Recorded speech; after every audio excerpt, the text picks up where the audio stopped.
امی کی کہانیاں۔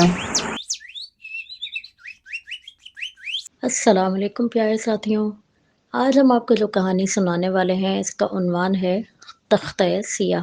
آج نئے تعلیمی سال کا آغاز تھا، اس لیے سہیب صبح ہی سویرے بیدار ہو گیا، پھر اپنے والد اور بھائیوں کے ساتھ نماز کے لیے گیا۔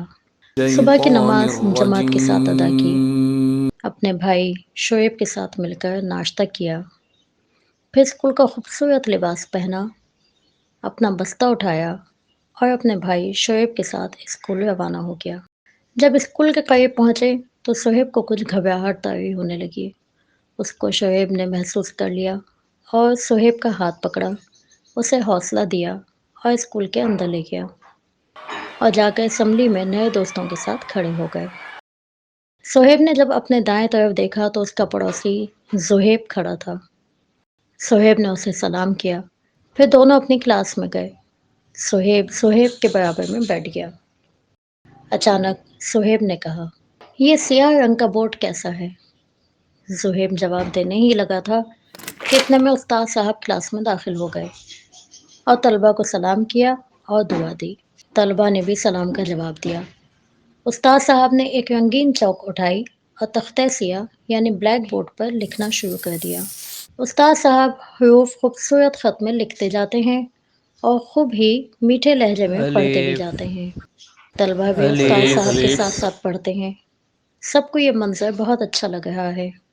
اس کے بعد استاد صاحب تختہ سیاہ پر ایک باغ بنانے میں مصروف ہو گئے اور تھوڑی ہی دیر کے بعد ایک باغ بن گیا ہے اور رنگ برنگے پودوں سے بھرا ہوا ہے۔ پھر سبق ختم ہونے سے پہلے ہی استاد صاحب نے تختہ سیاہ کو صاف کر دیا تاکہ دوسرے سبق میں استعمال ہو سکے۔ سہیب بہت غمزدہ ہو گیا کہ تختہ سیاہ دوبارہ کیسا عجیب ہو گیا ہے۔ استاد صاحب کے جانے کے بعد وہ جلدی سے تختہ سیاہ کی طرف بڑھا، ایک رنگین چوک اٹھا کر بورڈ پر اپنے نقش و نگار بنانے لگا، جس کی وجہ سے تختہ سیاہ پہلے سے زیادہ بدصورت لگنے لگا۔ اتنے میں اگلے سبق سے استاد صاحب کلاس میں داخل ہوتے ہیں۔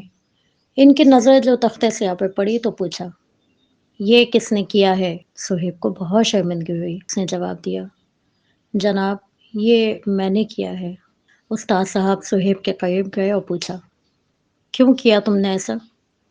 سہیب نے شرمندگی سے جواب دیا، جناب یہ شروع میں سیاہ رنگ کا تھا، پھر ایک باغ کی اچھی سی تصویر بن گئی، پھر استاد صاحب نے اس کو مٹا دیا، تو میں نے چاہا کہ یہ پھر اچھا ہو جائے۔ استاد صاحب نے کہا، ابھی تمہارا پہلا دن ہے، تم خوب محنت سے پڑھو، پھر تم اچھے طرح لکھ سکو گے، لیکن وعدہ کرو آئندہ تختہ سیاہ کو گندا نہ کرو گے۔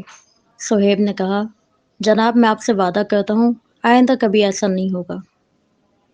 پیارے ساتھیوں، ہر چیز سیکھنے سے آتی ہے، سیکھے بغیر جو کام کیے جاتے ہیں وہ بے ڈھنگے اور بے ترتیب ہوتے ہیں۔ پیارے ساتھیوں، ہر چیز سیکھنے سے آتی ہے، سیکھے بغیر جو کام کیے جاتے ہیں وہ بے ڈھنگے اور بے ترتیب ہوتے ہیں۔ اس لیے پہلے سیکھیں، اچھے طرح مشق کرنے کے بعد پھر اس کام کو خوبصورتی سے کریں گے تو وہ کام بہت خوبصورت ہوگا اور آپ شرمندگی سے بھی بچیں گے۔ لیکن مشق اپنی ذاتی چیز کے اوپر کیجیے۔ مثلاً خوش خطی لکھنے کی مشق اگر کرنی ہو تو اس کے لیے آپ اپنے پاس اپنی کاپی اور اپنے قلم پہ کیجیے۔